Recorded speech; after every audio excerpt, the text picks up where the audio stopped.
everybody. Welcome to another episode of Spiritual Fluffers. Jason and Amy here. Today's episode is called Cutting the Cords to the Matrix. Yeah, Trinity. Red pill or blue pill? I will take the red.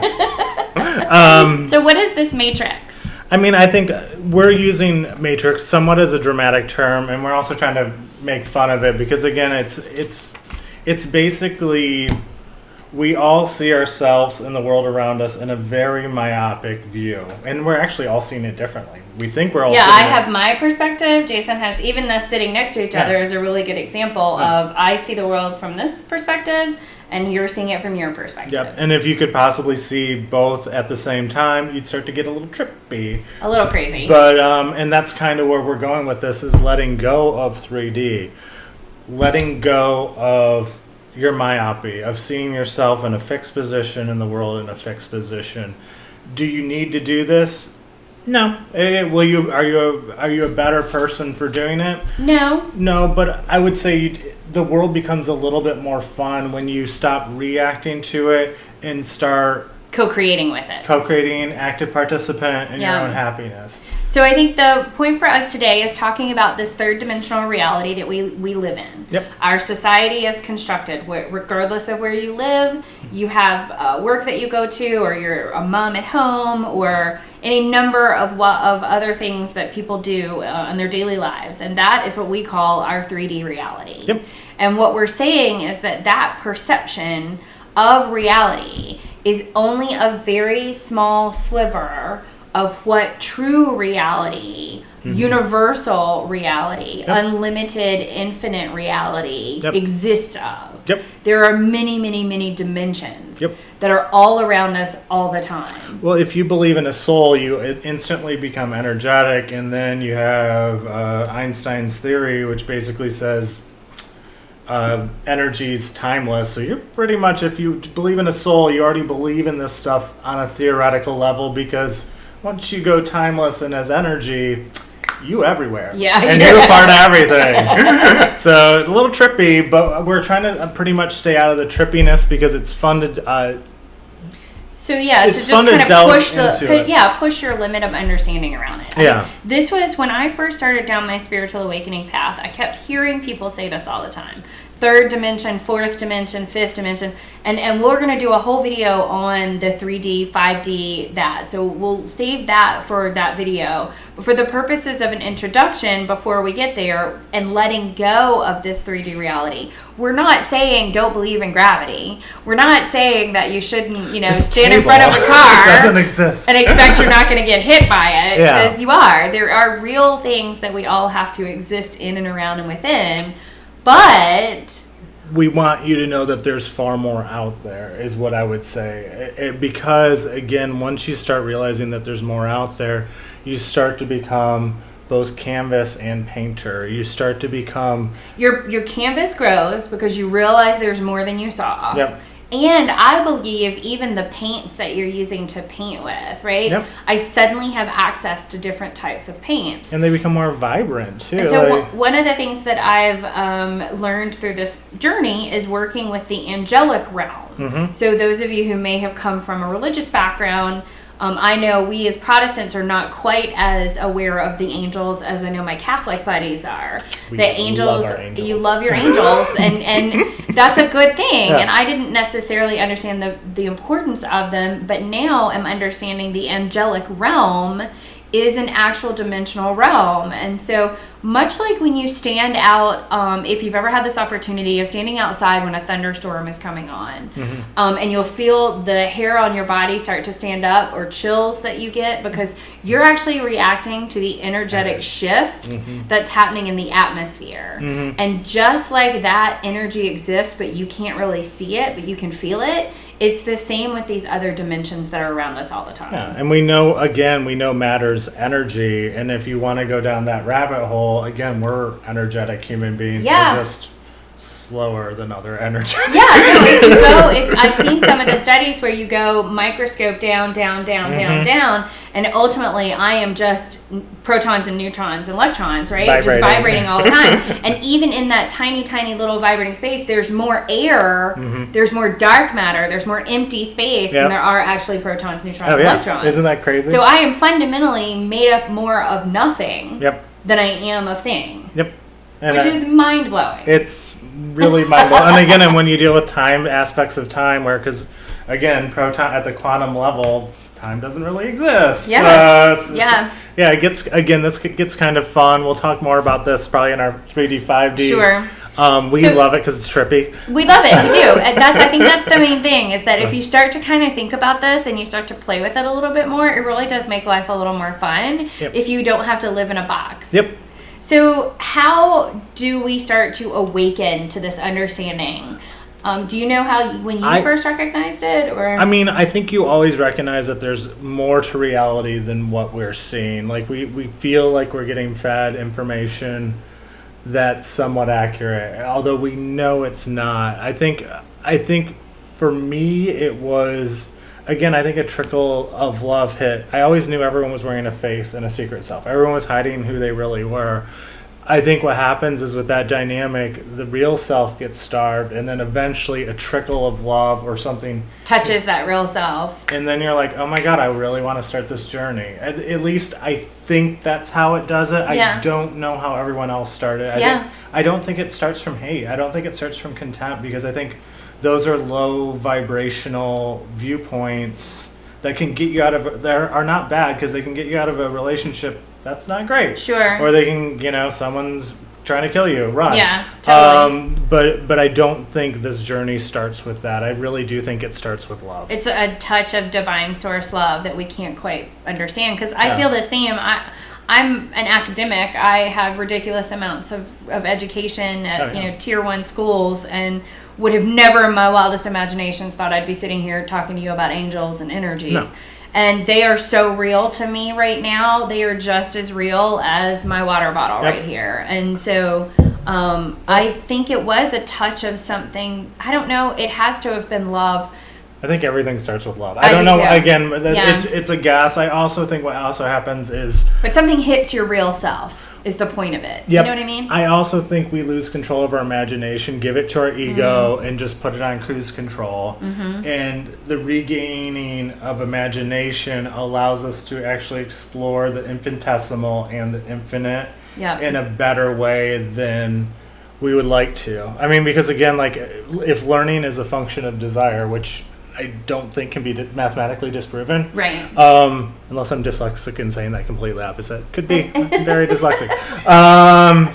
But again, like, it would have to start with that. It always has to start with desire. Well, which is a form of, I think, a form of love. Yeah, I think so too.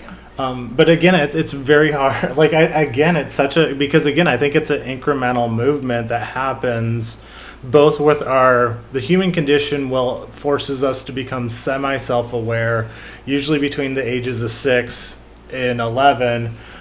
But what happens then is we just give ourselves up to this kind of almost robot-like interaction. Constructed reality. Between face and secret self is what I think. And then eventually... We learn to play games. The game that keeps me rewarded. Yeah. Like, mine was school. I did really well in school, so I bought more into school, and I went to more school, and then, you know what I mean? And that helped me believe I was validated and believe I was something. And I hate to use this word, but it's almost like a life of distraction versus a life of purpose. No, I think that's perfect.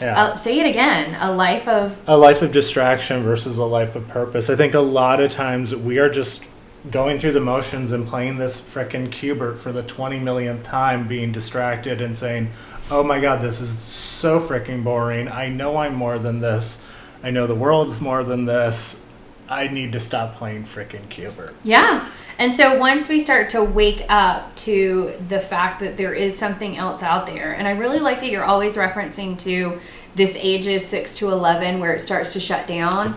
Because from around 0 to 6, you are actually living in that multidimensional space. I think you have access I have friends that have littles. I've got one in particular who is a pet and people psychic. Please look her up. Carrie Kennedy.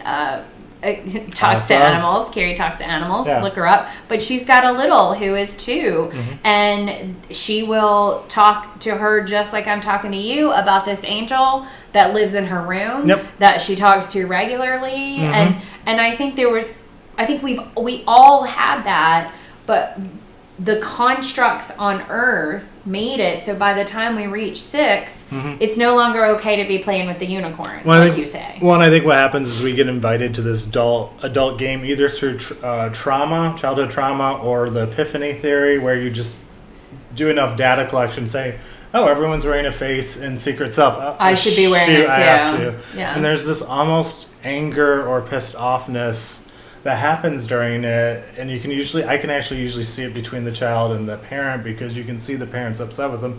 The parent doesn't know why the kid's upset with them. The kid doesn't know why it's upset with the parent, because it loses this ability to almost remember the situation. It's usually your first either you usually have a couple waking moments before that, but it's usually almost your first surrealistic out-of-body experience, and almost the sense of if you explore it, the sense of loss. There's something about it where you're not happy with it. You don't understand that you're not happy with it probably at the time. Yeah. But you know something's off. Yeah, because no kid wants to join this world of adults. I mean, if it happens through frickin' trauma, hell, I don't want to live here. No.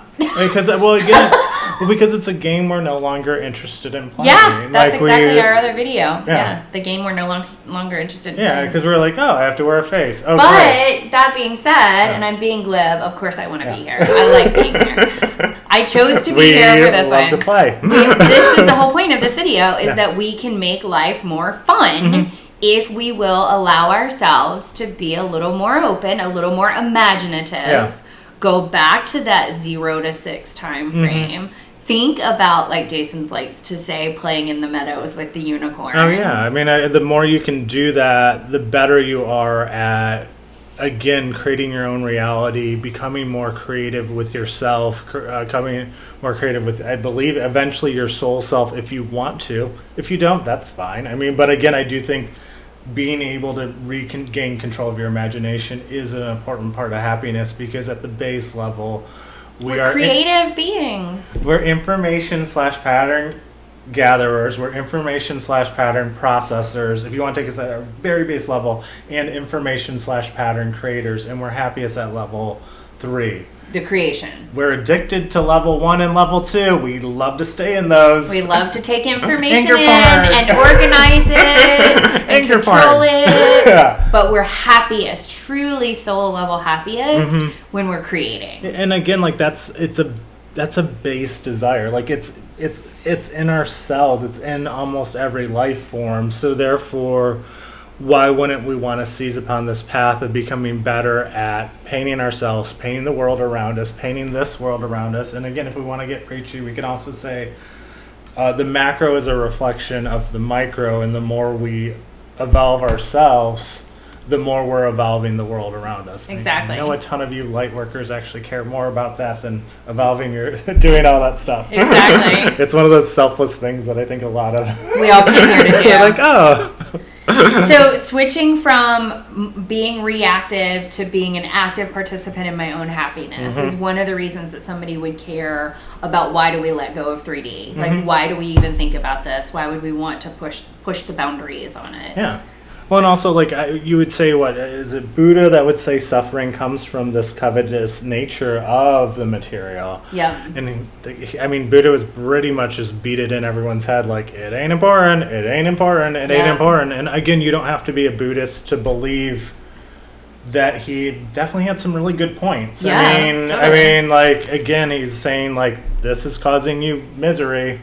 I mean, and to a certain extent, our desire for a very fixed position, because again, we're infinite in nature, so us being super fixed position, myopic, we ain't happy. We can pretend to be happy. We can also be unaware of our unreality. And if you have friends that are unaware of their own reality, you don't need to wake them up. Like, you don't need to be like, oh my God, you're not cool. You're not awake. Yeah, you're not woke. Oh shit, that means something else right now.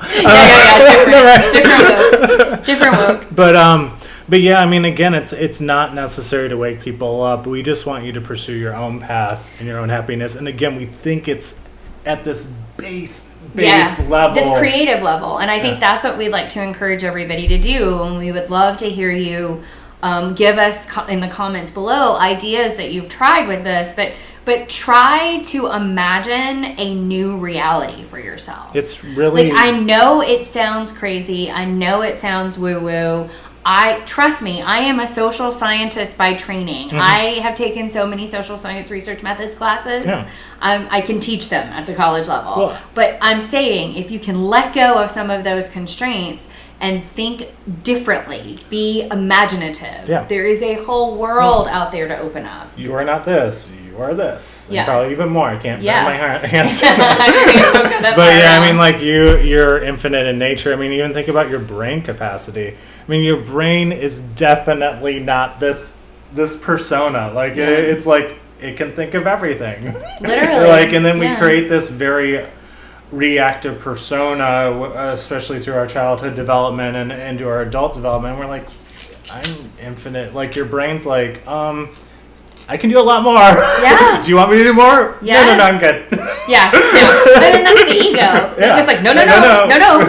I've got my limits right here. This is my limits. But again, we like instinctively, you know that. I think yours is skipping steps. Yeah. But again, I think it starts with this and goes boop, and then you start going boop, boop, boop, and you're like, okay, there's definitely a lot more going on here than going on. But again, we think it starts with loving self and then seizing control of your imagination. Start recognizing infinite nature.